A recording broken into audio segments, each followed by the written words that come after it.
starting with the most basic concept, that is what is magnetic field lines.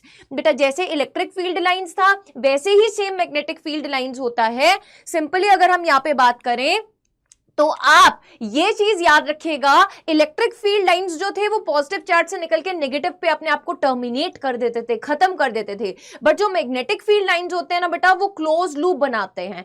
They start from the north pole, they enter at the south pole and अंदर बेटा ये जाते हैं south to north, यानी कि continuous loop बनाते हैं ये. और बेटा अगर आप किसी भी पॉइंट पर इस मैग्नेटिक फील्ड लाइन के डायरेक्शन फाइंड करना चाहते हैं मैग्नेटिक फील्ड की, तो आप कैसे फाइंड करते थे? आप टेंजेंट ड्रॉ कर लेते थे उस स्पेसिफिक पॉइंट पर, तो आपको मिल जाता था direction of the magnetic field at that particular point. बेटा जहां पर ज्यादा large number of magnetic field lines गपशप मार रही होंगी, साथ में बैठी होंगी, क्राउडेडनेस शो हो रहा होगा, वहां पर मैग्नेटिक फील्ड का स्ट्रेंथ भी क्या होगा? ज्यादा होगा. इसका मैंने बहुत बढ़िया एग्जांपल तुम्हें दे रखा है कि जब सेल लगती है तो मम्मी लोग भाई बहुत ज्यादा भीड़ लगा देते हैं ना, सूट जो है वो सस्ते रेट पे मिलते हैं. So same goes with this concept, जहां पर क्राउडनेस ज्यादा होती है, मैग्नेटिक फील्ड लाइंस पास पास होती हैं, वहां पे मैग्नेटिक फील्ड की स्ट्रेंथ भी क्या होती है? ज्यादा होती है. नेक्स्ट अगर हम बात करें बेटा जी, ये आपको याद रखना है कि ये मैग्नेटिक फील्ड लाइंस जो होती है ना, ये इंटरसेक्ट नहीं करती हैं हमेशा. Always remember one thing, that intersection point पर मैग्नेटिक फील्ड की जो डायरेक्शन होगी वो दो डायरेक्शन मिलेगी, और मैग्नेटिक फील्ड की डायरेक्शन यूनिक होती है, इसलिए हम मान के चलते हैं that magnetic field lines do not intersect with each other. Next comes the concept of magnetic dipole. Electric dipole जैसे ही कॉन्सेप्ट है. इलेक्ट्रिक डायपोल में पॉजिटिव चार्ज नेगेटिव चार्ज होता था, इक्वल इन मैग्नीट्यूड होता था, separated by some small distance होता था. यहां पे नॉर्थ और south pole separated by some small distance है. वहां का जो नेगेटिव चार्ज था यहां पर वो रोल साउथ पोल का पोल स्ट्रेंथ रिप्रेजेंट करता है, यानी कि वहां का नेगेटिव चार्ज यहां पर साउथ पोल का पोल स्ट्रेंथ के बराबर होता है. यहां पे बेटा pole strength of the south pole minus of small M से डिनोट करते हैं, नॉर्थ पोल की पोल स्ट्रेंथ को प्लस ऑफ स्मॉल एम से डिनोट करते हैं. और अगर हम मैग्नेटिक डायपोल मोमेंट की बात करें, capital M is equals to small M into L vector, जहां पर एल वेक्टर की डायरेक्शन यानी कि आपके पास मैग्नेटिक डायपोल मोमेंट की डायरेक्शन होती है from south to north. I hope this thing is crystal clear to all of you and you are enjoying the session. Don't forget to hit the like button and mark your attendance. बेटा अगर हम SI unit of pole strength की बात करें तो ampere metre होता है, SI unit of magnetic dipole moment की बात करें तो एम्पियर मीटर का स्क्वायर होता है.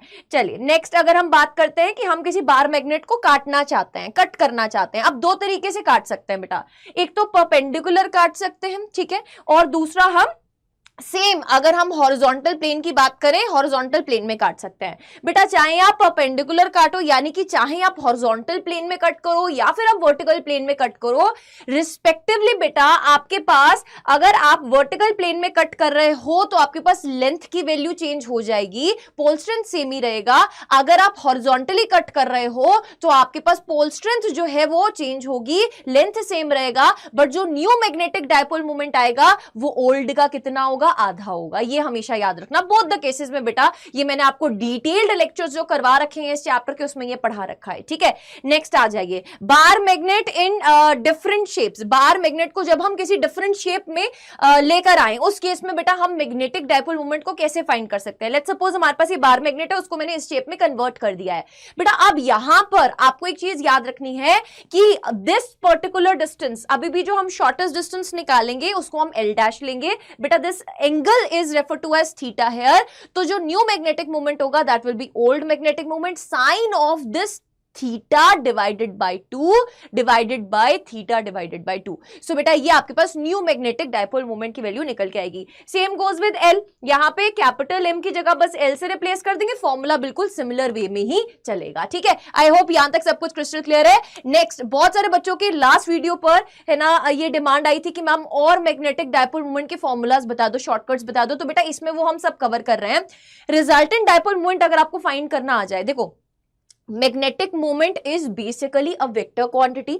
जैसे आप दो वेक्टर्स के बीच का रिजल्टेंट फाइंड करते हैं, वैसे ही आप मैग्नेटिक डायपोल मोमेंट्स का ओवरऑल रिजल्टेंट फाइंड करते हैं। सो बेटा अगर यहां पर दो मैग्नेट्स आपको दे रखे हैं, कुछ इस तरीके से ये प्लेस हैं, आपको पता है magnetic dipole moment is always from south to north, तो बेटा यहाँ पे m1 और m2 दो मैग्नेटिक डायपोल मोमेंट्स है, दोनों के बीच में एंगल क्या है, थीटा। तो रिजल्टेंट निकालोगे तो अंडर रूट ऑफ m1 का स्क्वायर प्लस m2 का square plus 2m1 m2 cos of theta will be the final value. Next हम कुछ इंपॉर्टेंट फैक्ट्स के बारे में डिस्कस करते हैं हम इस चैप्टर में।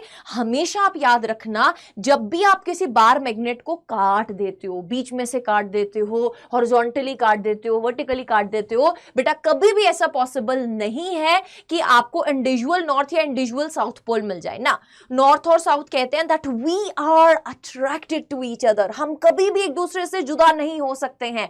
यानी कि जब आप किसी बार मैग्नेट को कट करते हो तो एक की जगह आपको दो बार मैग्नेट मिल जाते हैं। So eventually always remember that आपके पास कभी भी मोनोपोल्स एग्जिस्ट नहीं कर सकते हैं। अब सोलेनॉइड या बार मैग्नेट की अगर आप बात करोगे तो दोनों के केस में बेटा जो मैग्नेटिक फील्ड लाइंस प्रोड्यूस होती हैं वो सिमिलर पैटर्न की प्रोड्यूस होती हैं। अब इसके बाद बेटा हम फर्दर आगे चलेंगे, इलेक्ट्रोस्टैटिक एनालॉग को डिस्कस करेंगे। उससे पहले मैं आपको एक चीज रिमेंबर करवाना चाहती हूं यहां पे। अगर हम गॉस लॉ की बात करें इन इलेक्ट्रोस्टैट्स, आपको पता है that integration of surface integral of E dot D S is equals to charge enclose divided by epsilon naught होता था। बेटा वहां पर इंडिविजुअल चार्जेस एग्जिस्ट कर सकते हैं, individual positive individual negative charge exist कर सकता है, बट अगर आप यहां पर बात करें इंडिविजुअल मोनोपोल्स एग्जिस्ट नहीं कर सकते, individual north individual south exist नहीं कर सकता है। तो मैग्नेटिज्म में जो गॉस लॉ होता है बी डॉट डी एस का, अगर आप क्लोज इंटीग्रल देखते हो तो वो किसके बराबर आता है, वो जीरो के इक्वल आता है। ठीक है, सो ये चीज आपको याद रखनी है। चलिए आगे हम इलेक्ट्रोस्टैटिक एनालॉग से कुछ इंपॉर्टेंट फॉर्मूलाज को बेटा है ना कंपेयर करके समझ सकते हैं। अगर आप शॉर्ट इलेक्ट्रिक डायपोल की बात करो तो आपको पता है इलेक्ट्रिक डायपोल मोमेंट क्या होता है, किसी भी एक चार्ज का मैग्नीट्यूड, बिकॉज मैग्नीट्यूड तो दोनों का सेम ही है, into distance between the two charges. ठीक है, अब ये जो डिस्टेंस है, अब यहां पर आप इस डिस्टेंस को भी कैसे लेते हो, एज अ वेक्टर क्वांटिटी लेते हो जिसकी direction from negative charge to positive charge रहती है। तो बेटा इलेक्ट्रिक डायपोल मोमेंट की भी जो डायरेक्शन होती है that is also from negative to the positive charge. Next अगर हम शॉर्ट मैग्नेटिक डायपोल की बात करते हैं, बेटा शॉर्ट मैग्नेटिक डायपोल में सिमिलर वे में अगर आप समझना चाहो तो हमेशा याद रखना, यहां का जो चार्ज था यहां पर आके वो पोल स्ट्रेंथ बन जाता है, और इसको आप मैग्नेटिक चार्ज के नाम से भी जान सकते हो। ठीक है, यहां का इलेक्ट्रिक डायपोल मोमेंट इधर के मैग्नेटिक डायपोल मोमेंट के बराबर बन गया, और बेटा दोनों के बीच की डिस्टेंस को हम इवेंचुअली ऐसे ही लिखते हैं। फिर आ जाइए कूलम्स लॉ पे। बेटा Coulomb's law between the two positive charges आपको पता है रिपल्सिव फोर्स लगता है दोनों के बीच में, दो अगर लाइक चार्जेस हैं तो उनके बीच में रिपल्सिव फोर्स लगेगा। तो बेटा फोर्स का फॉर्मूला क्या होगा, Q1 Q2 डिवाइडेड बाय, बोलिए फटाफट से, Q1 Q2 divided by R का स्क्वायर इंटू बेटा साथ में क्या K। ठीक है, ऊपर आपके पास क्या आता है, K आता है। K is an electrostatic constant जिसकी वैल्यू रहती है 1/4 pi epsilon naught, where epsilon naught is what? Absolute permittivity। ठीक है, 8.85 into 10 raised to the power minus 12 units, ये याद रखिएगा। ठीक है, नेक्स्ट अगर इसी को हम कोरिलेट करते हुए मैग्नेटिज्म में लिखना चाहें तो बेटा अगर आपने दो नॉर्थ नॉर्थ को पास रख दिया, अब एक मैग्नेट में एक नॉर्थ एक साउथ होता है, तो आपका दिमाग ऐसा घूम नहीं जाना चाहिए, अरे बाबू भैया ये नॉर्थ और नॉर्थ एक ही मैग्नेट में कैसे आ गए। अरे भाई ये इंडिविजुअल मैग्नेट के नॉर्थ नॉर्थ हैं। ठीक है, यहाँ पे इमेजिन करो, यहाँ पे दो मैग्नेट्स हैं, इसका नॉर्थ भी साइड इसका नॉर्थ भी साइड, तो नॉर्थ नॉर्थ क्या करेगा, रिपेल करेगा। Always remember one thing that बेटा 1/4 पाई को 1/4 पाई लिखते हैं, बट यहाँ का जो 1/एप्सिलॉन नॉट होता है ना, इधर के म्यू नॉट के बराबर हो जाता है। ठीक है, ऑलवेज रिमेंबर दिस थिंग कि इधर का 1/एप्सिलॉन नॉट इधर के म्यू नॉट के बराबर हो जाता है, और म्यू नॉट यहां पे क्या होता है बेटा, याद रखिएगा, it is basically permeability in case of, यहां पर हमने नॉर्थ नॉर्थ साउथ साउथ यानी कि मैग्नेट्स को जब हमने वैक्यूम में कंसीडर किया है तो उस टाइम पर परमियाबिलिटी को हम म्यू नॉट से रिप्रेजेंट करते हैं। ठीक है जी, नेक्स्ट आ जाइए आगे अगर हम बढ़ते हैं तो एक्सिस एंड इक्वेटोरियल पोजीशन पर बेटा जी आपको electric field as well as magnetic field लिखना अगर याद हो, अगर आप इलेक्ट्रोस्टैट्स में जाएंगे तो आपको याद होना चाहिए एक्सिस पर बेटा फॉर्मूला क्या आता था, एक्सियल पर फॉर्मूला क्या आता था, 2k p vector divided by r का क्यूब। एक्सिस पॉइंट पर एक्सिस पॉइंट पर इलेक्ट्रिक फील्ड सेम डायरेक्शन में जाती थी जिस डायरेक्शन में डायपोल मूवमेंट जा रहा है, बट इक्वेटोरियल पोजीशन पर बेटा जी electric field opposite to the electric dipole movement जाती थी। यहां पर आपके पास इक्वेटोरियल के केस में नेगेटिव का साइन आता था जो रिप्रेजेंट करता था that P vector and E vector, यानी कि electric dipole movement and electric field are in the opposite direction. बेटा हमेशा याद रखिएगा एक्सियल पर जो एक्सियल और इक्वेटोरियल के बीच में जो रिलेशन रहता है इलेक्ट्रिक फील्ड का, दैट इज एक्सियल पर electric field is equals to 2 times the electric field at equatorial position. ठीक है जी, I hope you remember this thing. Let's move forward. अगर बेटा जी आप वेक्टर क्वांटिटीज की टर्म में लिख रहे हो तो नेगेटिव साइन वैसे यहां पर आप कंसिडर नहीं करोगे, बिकॉज वेक्टर क्वांटिटीज में विद नेगेटिव साइन ही कंसिडर होता है। सो आप यहां पर इसको प्लस भी कर सकते हैं। ठीक है जी, डोंट गेट कंफ्यूज। आपको बस ये याद रखना है कि एक्सियल पर जो इलेक्ट्रिक फील्ड होती है वो 2 times that of the equatorial होती है। सेम अगर आप मैग्नेटिक फील्ड को लिखना चाहते हो बेटा बार मैग्नेट के केस में एक्सियल एंड इक्वेटोरियल पर, तो आप कैसे लिख सकते हो, 1/4 पाई तो 1/4 पाई रहेगा, 1/ε0 म्यू नॉट हो जाएगा। बेटा इधर का जो पी वेक्टर था इधर एम वेक्टर बन जाएगा और आर आर ही रहेगा। आर क्या था, डिस्टेंस ऑफ दैट पॉइंट, चाहे एक्सियल हो चाहे इक्वेटोरियल हो, with respect to the centre of the dipole जहां पे आप वैल्यू फाइंड करना चाहते हो। I hope this thing is crystal clear to all of you. Let's move forward to potential at a general point. अगर आपको potential निकालना है किसी जनरल पॉइंट पर तो बेटा आप कैसे लिखते थे, बोलिए फटाफट से। आपके पास सिंपल सा फॉर्मूला होता था kp cos theta divided bye r का स्क्वायर। कोरिलेट करते चलें बेटा, 1/4 पाई को 1/4 पाई रहने दे। अब 1/ε0 को म्यू नॉट से रिप्लेस कर दे। बेटा इधर का p cos थीटा इधर का m cos थीटा बन जाएगा, r स्क्वायर ही रहेगा। अब अगर आप इलेक्ट्रिक डायपोल को यूनिफॉर्म इलेक्ट्रिक फील्ड में प्लेस कर देते थे तो उसके ऊपर नेट फोर्स लगता था 0। बोलो फटाफट से, नेट फोर्स कितना लगता था, 0 लगता था। अगर किसी बच्चे ने अभी तक सेशन को लाइक नहीं किया है, प्लीज मेक श्योर दैट आप लाइक एंड शेयर जरूर से करें, बिकॉज इतने कॉम्पैक्ट तरीके से आपको क्रिस्प वे से सारी रिवीजन बेटा कहीं पर भी नहीं मिलेगी और कोई भी टॉपिक मैंने छोड़ा नहीं है इस चैप्टर का। ठीक है, तो make sure that you do your your work, यानी कि आपका काम है क्या, अप्रिसिएशन करना, कमेंट करना जरूर से आफ्टर कंप्लीटिंग दिस वीडियो। जब आप पूरा देख लेंगे कमेंट जरूर से कीजिएगा और लाइक जरूर से कीजिएगा। ठीक है बेटा, नेट फोर्स की बात करें, यूनिफॉर्म फील्ड है तो 0 ही रहेगा। टॉर्क की बात करोगे तो P क्रॉस E आ जाएगा, इधर M क्रॉस B आ जाएगा। ठीक है, वर्क डन की बात करोगे तो इधर PE cos of theta 1 minus cos of theta 2। बेटा याद कीजिए पोटेंशियल एनर्जी कब स्टोर होता था, जब हम वर्क करते थे अगेंस्ट द नेचर लॉज। तो किसी थीटा 1 एंगल से थीटा 2 एंगल तक जा रहे हो, थीटा इनिशियल से थीटा फाइनल पे जा रहे हो, तो बेटा कितना काम करना पड़ा, PE cos of theta 1 minus cos of theta 2। अगर कोरिलेट करते चलो, इधर PE था इधर MB आ जाएगा, फर्दर बेटा ब्रैकेट में cos of theta 1 minus cos of theta 2 ही रहेगा। अगर पहले इनिशियल आता है तो आगे इसके पॉजिटिव आएगा, अगर पहले फाइनल आता तो आप नेगेटिव लिखते। तो कंफ्यूज मत होना, आई डोंट लाइक नेगेटिविटी भाई, यू आर पॉजिट्रॉन आर्मी, यानी कि आप हमेशा पॉजिटिव एटीट्यूड के साथ आगे प्रोसीड करते हैं। तो याद रखिएगा यहां पर हमेशा इनिशियल एंगल कंसीडर कीजिएगा और बाहर बेटा पॉजिटिव का साइन आएगा। मैक्सिमम वर्क डन बेटा कब आता है, जब थीटा 1 की वैल्यू 0 डिग्री हो और थीटा 2 की वैल्यू 180 डिग्री हो। फिर आता है पोटेंशियल एनर्जी। बेटा जी पोटेंशियल एनर्जी की जब हम बात कर रहे हैं तो आपके पास इलेक्ट्रिक पोटेंशियल एनर्जी का फॉर्मूला क्या आता था, minus of P vector dot of E vector. और अगर मैग्नेटिज्म में पोटेंशियल एनर्जी पढ़ना है तो minus of M vector dot of B vector.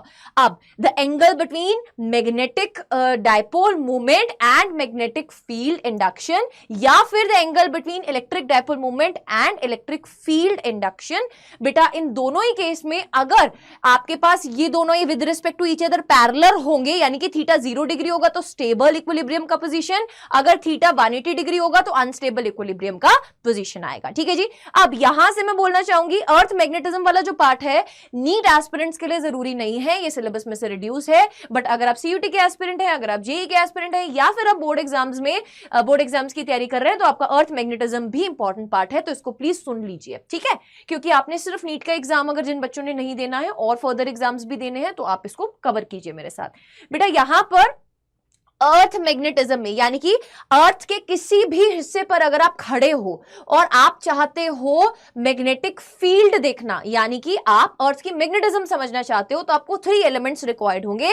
First is magnetic declination, second is magnetic inclination और डिप, और तीसरे को बोलते हैं हम horizontal component of magnetic field. ठीक है बेटा, यहां पे आपको एक चीज पता है, एक तो अर्थ को बीच में से अगर हम बिल्कुल बीच में से काट दें, ठीक है, तो बेटा जो सर्कल आपको दिखाई देगा दैट इज जियोग्राफिकल इक्वेटर। अब ये माना गया था मॉडल्स के अकॉर्डिंगली कि अर्थ में ना एक बहुत बड़ा जाइंट बार मैग्नेट एग्जिस्ट करता है। तो बेटा अगर मैं बोलूं कि यहां पर इस तरीके से बार मैग्नेट इंक्लाइंड है, तो अकॉर्डिंग टू दिस एक्सिस अगर मैं अर्थ को काटती हूं तो ये मेरे पास क्या आ जाता था, मैग्नेटिक इक्वेटर आ जाता था। बेटा एक्चुअली जो जियोग्राफिकल नॉर्थ है और जो मैग्नेटिक नॉर्थ है उसके बीच में पाया गया that there is a angle of 11.5 degree, इतना डिग्री का इंक्लाइनेशन है यहां पर with respect to the to geographical north and magnetic north. अब बेटा एक और चीज देखी गई थी, आपको पता है magnetic field lines north to south जाती हैं, तो बेटा ये वाली साइड को हम मैग्नेटिक नॉर्थ बोलते तो हैं, बट यहां पे फील्ड लाइंस एंटर कर रही होती हैं, यानी कि एक्चुअली में ये जो मैग्नेटिक नॉर्थ है ये किसकी तरह बिहेव कर रहा होता है, साउथ की तरह बिहेव कर रहा होता है। ठीक है, फर्दर आगे चलिए, अब यहां पर हम डिफरेंट केसेस समझने चलेंगे। पहले हम डिक्लाइनेशन समझेंगे। डिक्लाइनेशन बेसिकली क्या होता है बेटा, it is basically the angle between geographical meridian and the magnetic meridian. बेटा जियोग्राफिकल एक्सिस से पास होता हुआ plane is refer to as geographical meridian, magnetic axis से पास होता हुआ plane is refer to as magnetic meridian. इन दोनों के बीच का जो एंगल होता है उसको हम डिक्लाइनेशन बोलते हैं। आप सिंपली इसको angle between geographical north and magnetic north भी बोल सकते हैं, इसको हम डेल्टा से रिप्रेजेंट करते हैं। अब अगर आप इमेजिन कीजिए कि आप जिस रूम में बैठे हैं उसकी 2 दीवारों को अगर आप कंसिडर कर रहे हैं, या फिर आप सिंपली अगर अपनी बुक को ओपन करते हैं तो बेटा कुछ इस तरीके का आपको प्लेन दिखाई देता है। एक तो ये वाला प्लेन होगा, एक ये वाला प्लेन होगा, ठीक है, इस तरीके का प्लेन दिखाई दे रहा है। तो इस हिसाब से बेटा अगर हम इस डायग्राम को स्टडी करें तो लेट अस इमेजिन कि जो ये वाला प्लेन है दैट इज मैग्नेटिक मेरिडियन और जो येलो वाला पीछे प्लेन है दैट इज जियोग्राफिकल मेरिडियन। बेटा इन दोनों के बीच में एंगल इज व्हाट, डेल्टा। आप हमेशा याद रखिएगा जब भी आप किसी मैग्नेटिक नीडल को फ्रीली सस्पेंडेड छोड़ देते हैं तो वो अपने आप को इस तरीके से अलाइन करती है कि वो मैग्नेटिक मेरिडियन में नेट मैग्नेटिक फील्ड की डायरेक्शन देती है। बेटा नेट मैग्नेटिक फील्ड के 2 कंपोनेंट्स होते हैं, हॉरिजॉन्टल कंपोनेंट, वर्टिकल कंपोनेंट। अगर आप हॉरिजॉन्टल कंपोनेंट और नेट मैग्नेटिक फील्ड के एंगल को देखें तो that is basically theta. Next अगर हम यहां पर बात करें बेटा आपके पास ट्रू एंगल ऑफ डिप निकल के आता है। अब देखो अगर आप एक प्लेन में बात कर रहे हो, आपने किसी कंपास को फ्रीली सस्पेंडेड छोड़ा और वो घूमती घूमती बेटा जी इस तरीके से अपने आप को एक डिप एंगल पर अलाइन कर लेती है। So this basically angle theta is referred to as what, dip angle. बेटा dip angle tan theta vertical component upon horizontal component के बराबर होता है। यहां पर एक और टाइप का क्वेश्चन पूछ लिया जाता है कभी कभी, दैट इज कि आप एपरेंट एंगल ऑफ डिप बताएं। एपरेंट एंगल मतलब झूठा एंगल ऑफ डिप। जैसे कि अगर आप रे ऑप्टिक्स पढ़ चुके होंगे अपने इस पूरे सिलेबस में तो उसमें बेटा एक रियल डेप्थ और एक एपरेंट डेप्थ होती है। सिमिलरली यहां पर भी रियल डिप जो होता है वो vertical component upon horizontal component के बराबर होता है।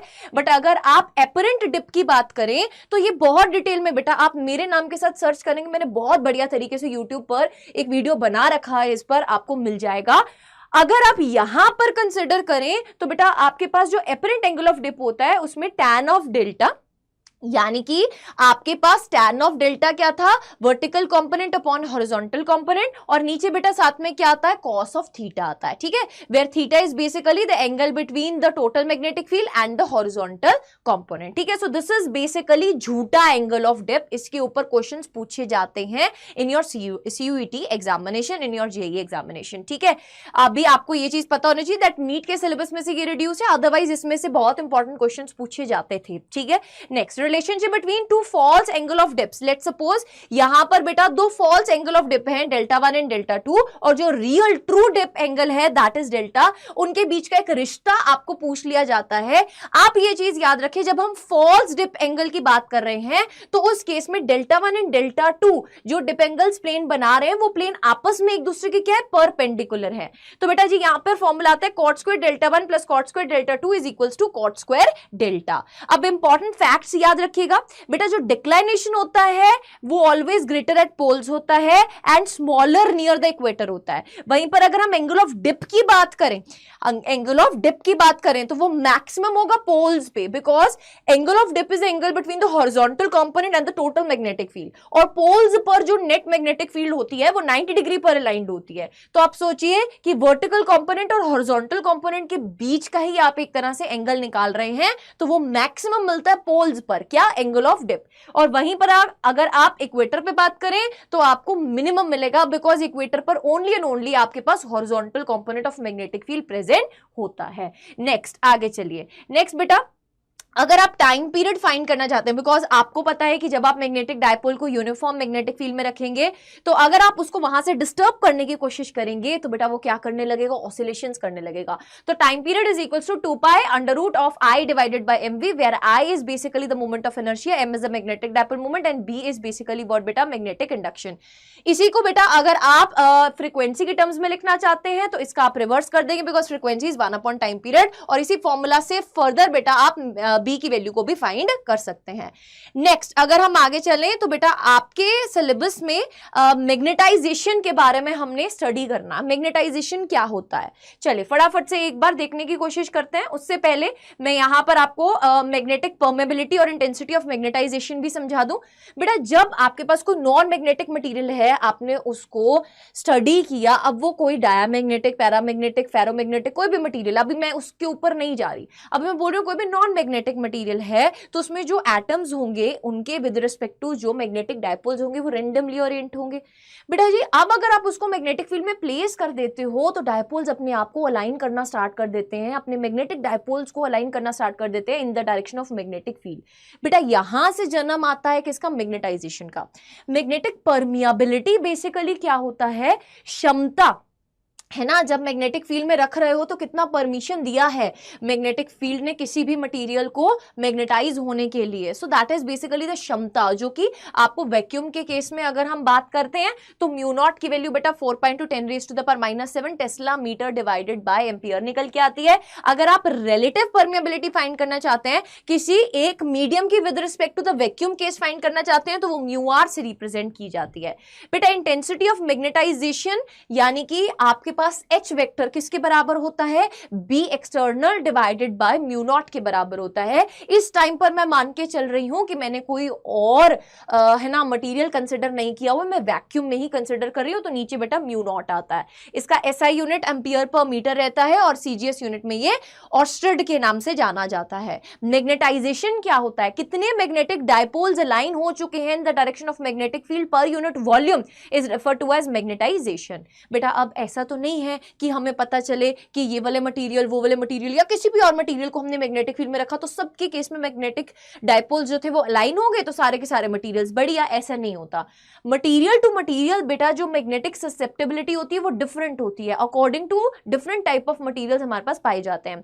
तो जिसमें जितना ज्यादा मैग्नेटाइजिंग फील्ड आप लगा रहे हो उसके हिसाब से जितना ज्यादा मैग्नेटाइजेशन हो रहा है, magnetization is represented by I, magnetizing field is represented by H। बेटा आप जब I directly proportional to H करते थे, उस प्रोपोर्शनलिटी साइन को हटा के आप एक कांस्टेंट इंट्रोड्यूस करते थे जिसको आप मैग्नेटिक ससेप्टिबिलिटी बोलते थे। ठीक है, स्केलर क्वांटिटी है, no units no dimensions. Relationship between relative permeability and susceptibility बेटा mu R 1 plus chi M के बराबर होता है। म्यू आर रिलेटिव परमिएबिलिटी होता है और काई एम आपके पास मैग्नेटिक ससेप्टिबिलिटी होता है। ठीक है, फर्दर बेटा आप म्यू एम को यानी कि किसी भी मीडियम की परमिएबिलिटी को आप mu naught into mu r से भी रिप्रेजेंट कर सकते हैं। अगर आप रिश्ता देखना चाहते हैं बी आई और एच के बीच का तो आपको याद होना चाहिए that B is equals to mu m into H और बेटा I is equals to chi into H, यानी कि जितना ज्यादा मैग्नेटिक इंटेंसिटी उतना ही ज्यादा मैग्नेटाइजेशन। फर्दर बेटा हमारे पास डिफरेंट टाइप के मटेरियल्स पाए जाते हैं according to the different properties जो हमने अभी अभी पढ़ी, दैट इज परमिएबिलिटी, ससेप्टिबिलिटी। तो बेटा सबसे पहले डायामैग्नेटिक मटेरियल्स पाए जाते हैं जो मैग्नेटिक फील्ड को एक्सपेल करते हैं, they don't like magnetic field, ये हमेशा मैग्नेटिक फील्ड से दूर जाना चाहते हैं। बेटा एग्जांपल्स आपके सामने ये लिखी हुई हैं, आप इनको जरूर से याद कर लेना, कॉपर, सिल्वर है ना, NaCl, H2O एटसेट्रा। बेटा आप याद कीजिएगा सुपर कंडक्टर्स जो होते हैं ना वो उनकी परफेक्ट परफेक्ट कंडक्टिविटी होती है और परफेक्ट ही डायामैग्नेटिज्म होता है। डायामैग्नेटिक मटेरियल में ससेप्टिबिलिटी, मैग्नेटिक ससेप्टिबिलिटी नेगेटिव में होती है, ठीक है। जब भी नेगेटिव ससेप्टिबिलिटी दी हो तो दिमाग भेजे में घुसा लेना, ऐसा भेजा क्लिक करना चाहिए, अरे ये डायामैग्नेटिक मटेरियल है। जब भी ससेप्टिबिलिटी क्या है, नेगेटिव है। म्यू आर यानी कि रिलेटिव परमिएबिलिटी बेटा इनकी ऑलमोस्ट इक्वल टू 0 निकल के आती है, ठीक है, near about. Perfect diamagnetic materials जो होते हैं वो सुपर कंडक्टर्स होते हैं और इस इफेक्ट को बेटा हम क्या बोलते हैं, मिजनर इफेक्ट बोलते हैं। इनकी ससेप्टिबिलिटी -1 से लेकर 0 के दरमियान पाई जाती है, नेगेटिव में रहती है। परमेबिलिटी बेटा 0 से लेकर 1 के बीच में पाई जाती है, ऑलमोस्ट नियर अबाउट 0 रहती है। और बेटा इनका जो म्यू है वो लेस देन म्यू नॉट के बराबर आता है। अगर आप इंडिविजुअल लेवल पर जाके डायामैग्नेटिक मटेरियल्स में चेक करोगे ना तो इंडिविजुअल एटम्स के पास कोई भी परमानेंट मैग्नेटिक डायपोल मोमेंट नहीं होता है।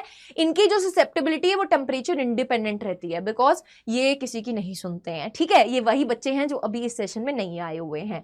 इनकी ससेप्टिबिलिटी टेम्परेचर के इंडिपेंडेंट रहती है, यानी कि टेम्परेचर जितना मर्जी चेंज करें इनको कोई फर्क नहीं पड़ता है। बट डायामैग्नेटिक मटेरियल्स में आप ये याद रखिए कि ये मैग्नेटाइज हो जाते हैं कुछ हद तक, थोड़ा सा है ना, हल्का फुल्का मैग्नेटाइज हो जाते हैं, but opposite to the direction of the magnetic field, है ना। In the direction of the magnetic field ये मैग्नेटाइज नहीं होते। तो इनका I वर्सेस H के कर्व में आप देख सकते हैं नेगेटिव में वैल्यू आती है, ठीक है जी। चलिए फर्दर अगर हम आगे देखें, ये आप देख सकते हैं कि मैग्नेटिक फील्ड लाइंस को क्या कर रहे हैं, एक्सपेल कर रहे हैं। बेटा पैरामैग्नेटिक मटेरियल्स वीकली अट्रैक्ट होते हैं बाय द मैग्नेट, याद रखिएगा।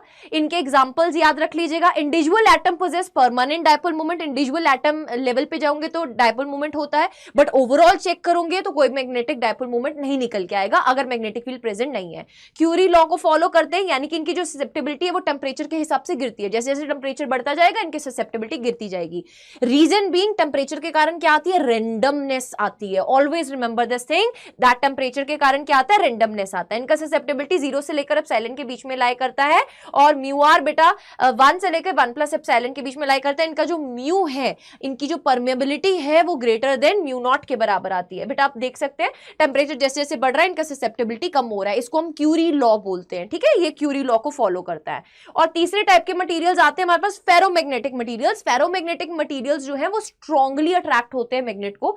इनमें बेटा छोटी छोटी डोमेन्स बन जाती हैं और हर एक डोमेन में पर्टिकुलरली वो मैग्नेटिक डायपोल्स होते हैं जो सबके सब एक ही डायरेक्शन में अलाइंड होते हैं, ठीक है। तो अगर इंडिविजुअल लेवल पर जाकर देखोगे तो एक डोमेन के विद रिस्पेक्ट टू आपको मैग्नेटिक डायपोल मूवमेंट जो है वो दिखाई देता है, ठीक है जी। बेटा इसमें जो ससेप्टिबिलिटी होती है वो बहुत ज्यादा बड़ी होती है 1 से। Permeability, relative permeability very greater than 1, mu is very very greater than mu naught. बेटा जी यहां पर जो लॉ फॉलो होता है, susceptibility is equals to C divided by T minus TC, where TC is basically what, Curie temperature।